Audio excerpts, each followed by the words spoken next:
Pada suatu daerah di Jawa Timur, sekitar tahun 1993, selama sebulan terakhir ketenangan yang biasanya menyelimuti kampungku perlahan mulai terusik oleh isu.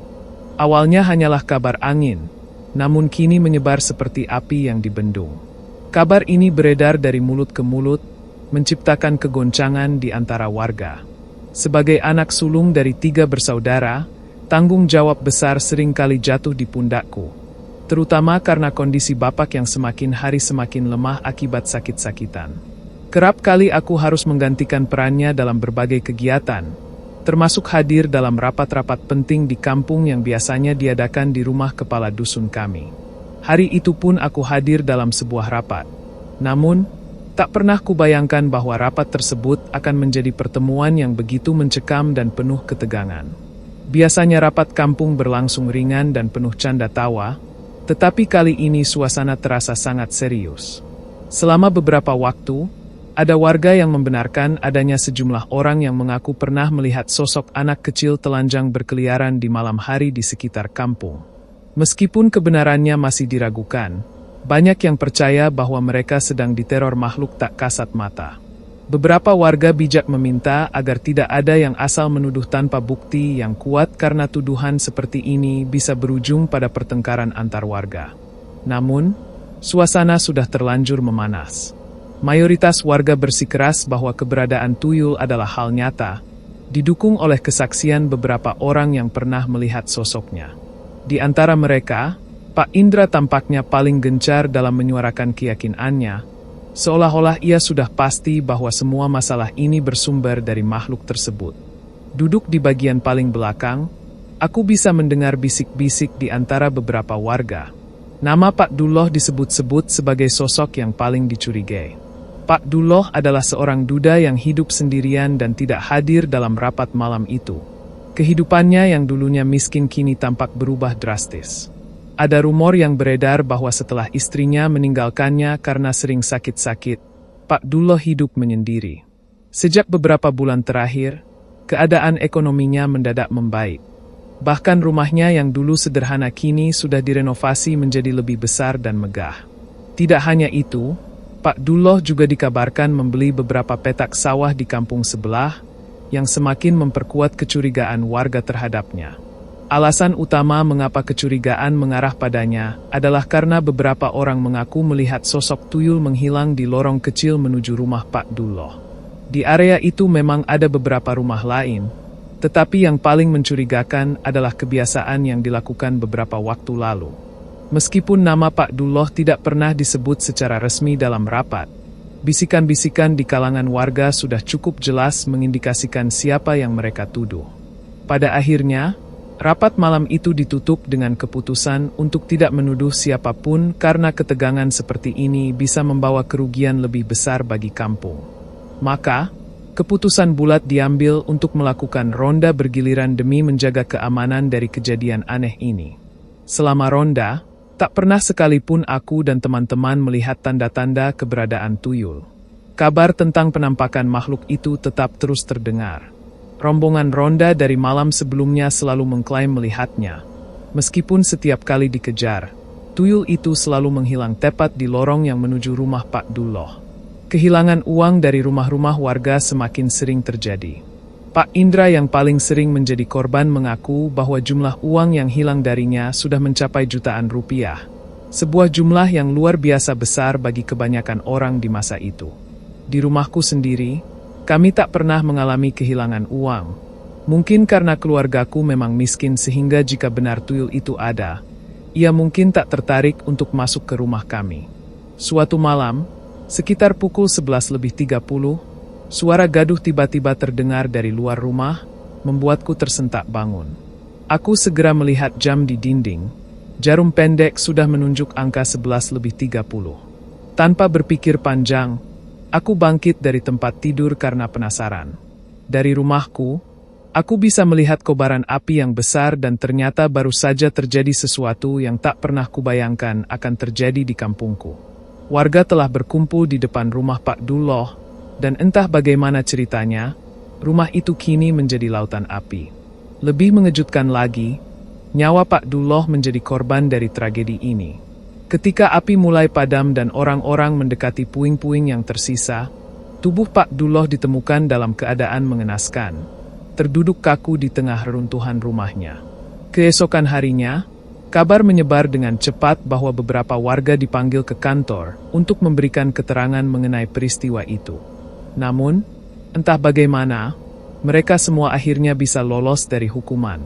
Ada bisik-bisik di kalangan yang mengatakan bahwa kebakaran itu dianggap sebagai kecelakaan. Meskipun Pak Duloh telah tiada, teror yang dituduhkan padanya tidak berhenti. Warga mulai berbisik-bisik menyatakan bahwa tuduhan terhadap almarhum selama ini mungkin keliru. Bukti bahwa setelah kematiannya, tuyul masih berkeliaran dan terus meneror warga. Pak Indra yang rumahnya sering menjadi sasaran kembali melaporkan kehilangan uangnya. Berbagai cara telah ia coba, termasuk berkonsultasi dengan beberapa orang pintar, namun hasilnya tidak memuaskan. Kehilangan itu memang berkurang, tetapi tidak hilang sepenuhnya. Setelah malam pemakaman Pak Duloh, warga kini dihantui oleh kemunculan sosok misterius yang dikatakan menyakiti. Orang pertama yang menyaksikan sosok hantu tersebut adalah Mbah Sukiran, tetanggaku yang tinggal sekitar 200 meter dari rumahku. Ia sedang membakar sampah di halaman belakang rumah ketika ia melihat gerakan aneh di antara tumpukan sampah yang terbakar. Dari dalam api, muncul titik-titik api yang kemudian menggumpal menjadi sosok manusia. Sosok itu dilalui api, namun wajahnya tampak mengerikan. Suatu malam, saat ronda, kami bertemu dengan sosok yang mirip Pak Duloh. Wajahnya menyerupai Pak Duloh, tetapi ada sesuatu yang tidak sepenuhnya sama. Tidak ada kobaran api yang menyala seperti yang dikatakan sebelumnya, tetapi tubuhnya penuh luka bakar, membuat wajahnya terlihat sangat mengerikan. Hanya menyisakan kedua matanya yang masih utuh dan hidup. Saat kulihat Pak Subi di sebelah kiriku, aku menyadari bahwa kakinya gemetar hebat. Mungkin di antara kami bertiga, akulah yang paling berusaha menahan diri untuk tetap tenang, meskipun tubuhku juga terasa dingin. Kejadian tersebut meninggalkan rasa ngeri yang tak mudah hilang. Dengan sisa tenaga yang kami punya, kami berlari menuju pos ronda tanpa menoleh ke belakang. Beberapa saat kemudian, Pak Rahmat dan beberapa warga datang membawa kabar yang lagi-lagi membuat bulu kuduk berdiri. Tuyul itu kali ini terlihat saat dikejar seperti biasanya. Namun sosok itu menghilang di lorong sempit yang mengarah ke rumah almarhum Pak Duloh. Kami bersama-sama melanjutkan diskusi, namun semakin banyak keraguan yang muncul. Pak Mono mengemukakan pendapatnya bahwa mungkin warga selama ini salah menuduh. Menurutnya, pemilik tuyul harus menyusui setiap hari, dan tentu saja Pak Duloh yang berstatus duda tidak memenuhi syarat tersebut. Ucapan Pak Mono menciptakan apa yang baru saja kami alami. Suasana menjadi lebih serius ketika semua mulai merasa bahwa kejadian-kejadian aneh terus berulang.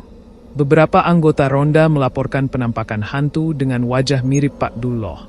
Kejadian itu menambah rasa takut di kalangan warga. Bahkan beberapa warga yang tidak bertugas ronda juga ditemui oleh sosok hantu tersebut. Salah satu cerita paling memilukan datang dari seorang janda tua penjual rujak. Malam itu, saat ia membuang sampah di belakang rumah, ia tiba-tiba dikejutkan oleh sosok laki-laki yang muncul dari kegelapan. Wajah itu mirip Pak Duloh, membuatnya pingsan. Untungnya, ia sempat berteriak sebelum tubuhnya roboh dan tetangga-tetangganya segera menolongnya. Hari-hari berikutnya berjalan dengan berbagai penampakan hantu dan tuyul yang terus terjadi. Setelah tragedi malam itu, seluruh warga diminta untuk mengaji di rumah masing-masing sebagai bentuk perlindungan. Suara ngaji di setiap rumah menjadi penawar rasa takut di malam-malam berikutnya. Meskipun penampakan masih terjadi, frekuensinya tidak sesering sebelumnya. Namun kabar mengejutkan tiba tak lama kemudian. Pagi itu, Mbah Prio, salah satu sesepuh kampung, mendatangi rumahku tanpa sebab yang jelas karena beliau ingin bertemu dengan bapakku untuk menyampaikan sesuatu yang penting. Dalam suasana dingin pagi itu, Pak Duloh meluapkan isi hatinya kepada Mbah Prio. Ia menyampaikan bahwa dirinya sebenarnya hanyalah korban dari amarah yang terprovokasi hingga rumahnya terbakar dan akhirnya ia harus kehilangan nyawanya dengan tragis. Pak Dullah merasa dirinya tidak bersalah dan bukan dia pemilik tuyul seperti yang banyak orang percayai selama ini. Mendengar cerita itu, bapakku tampak sangat terkejut. Wajahnya berubah pucat, entah apa yang sedang dipikirkannya. Namun jelas perkataan Mbah Prio mengusik pikirannya. Menurut Mbah Prio, jika dipikir-pikir lebih dalam dan dihubungkan dengan peristiwa yang terjadi akhir-akhir ini, semuanya seolah-olah berkaitan. Setiap kali ada yang mengaku bertemu dengan hantu yang berwajah Pak Dullah, kalimat yang diucapkan oleh sosok itu selalu sama. Permintaan agar kampung bertanggung jawab atas apa yang telah terjadi. Karena bapak belum sepenuhnya pulih dari sakitnya, aku diminta untuk mengantar Mbah Prio ke rumah Pak Yatno, kepala dusun. Ternyata di rumah Pak Yatno, Ustaz Fahmi juga sudah berada di sana, seolah ikut terlibat dalam pembicaraan yang akan terjadi. Di hadapan Pak Yatno dan Ustaz Fahmi, Mbah Prio menceritakan pengalamannya tersebut. Ustaz Fahmi mendengarkan dengan seksama. Setelah Mbah Prio selesai berbicara, Ustaz Fahmi menekankan pentingnya ronda malam dan kegiatan mengaji di rumah masing-masing yang harus tetap diaktifkan. Beliau mengingatkan agar kami semua selalu mendoakan Pak Dullah, memohonkan ampunan untuk almarhum agar arwahnya mendapat kedamaian. Ketegangan di ruangan mulai mereda. Tiba-tiba dua orang datang hampir bersamaan. Keduanya tampak tergesa-gesa dan sedang menangis. Mereka adalah Yono dan Dodi, teman-temanku sewaktu duduk di bangku sekolah dasar. Yono yang lebih dulu masuk ke rumah dan langsung menceritakan apa yang terjadi. Dodi, di sisi lain, juga membawa masalah besar. Kejadian mengerikan dilaporkan terjadi di rumah Mbah Sumirah. Sosok menyeramkan itu muncul, mencoba mencekik Mbah Sumirah yang sedang berjongkok ketakutan. Namun, sebelum tangan sosok itu benar-benar sampai ke leher Mbah Sumirah, nenek tua itu kembali berteriak, dan pada saat itu pula sosok Pak Dullah yang menakutkan itu menghilang begitu saja. Mbah Sumirah langsung pingsan setelah kejadian itu, dan Yono, meskipun ketakutan, segera mencari pertolongan. Ustaz Fahmi terus melantunkan doa dengan khusyuk. Setelah beberapa saat, ia meminta Yono untuk segera berwudu dan mulai mengaji karena hanya dengan berpegang pada agama mereka bisa terlindungi dari gangguan makhluk halus. Yono tampak masih takut, namun dengan dorongan Fahmi, ia akhirnya mulai mengaji. Setibanya di rumah Pak Yatno, suasana menjadi kelabu. Sarah Dodi yang entah dari mana muncul langsung memeluk erat Fahmi seolah-olah mencari perlindungan. Tangisan yang tak berujung membiarkan air mata menjadi pelipur lara. Setelah beberapa saat berlalu, Ustaz Fahmi memutuskan bahwa kami harus segera menuju rumah duka. Kami berjalan bersama dalam diam menuju rumah Pak Karman yang berada di lorong sempit tidak jauh dari rumah almarhum Pak Dullah. Aku terus memeluk Dodi erat-erat, merasakan tubuhnya yang lemah dan bergetar. Setelah usaha yang panjang dan penuh hambatan, Ustaz Fahmi memimpin doa bersama meminta kekuatan kepada Yang Maha Kuasa. Baru setelah itu penggali kuburan menemukan satu titik yang bisa mereka gali dengan lancar tepat di sebelah kuburan Pak Dullah. Di sana akhirnya jasad Pak Karman dimakamkan, meski rasa was-was masih membayangi. Setelah pemakaman, Ustaz Fahmi meminta agar semua orang yang hadir tidak langsung meninggalkan tempat. Beliau memberikan nasihat agar kami semua tidak terbawa dalam prasangka buruk kepada almarhum. Meskipun perbuatan Pak Karman semasa hidupnya membuat banyak orang tercengang, tidak ada seorang pun yang berhak menghakiminya. Manusia adalah tempatnya salah, dan yang bisa kita lakukan hanyalah mendoakan yang terbaik bagi mereka yang telah pergi. Ustaz Fahmi, dengan mata yang basah oleh air mata, juga meminta agar kami tidak melupakan Pak Dullah yang baru beberapa hari lalu juga dipanggil oleh Yang Maha Kuasa. Hari itu berakhir dengan suasana yang penuh haru, diiringi perasaan campur aduk yang sulit dijelaskan. Demikianlah kisah yang kami bawakan ini, semoga dapat menghibur kawan-kawan jagat horor. Terima kasih telah menonton video kami, dan sampai jumpa lagi di kisah kami selanjutnya.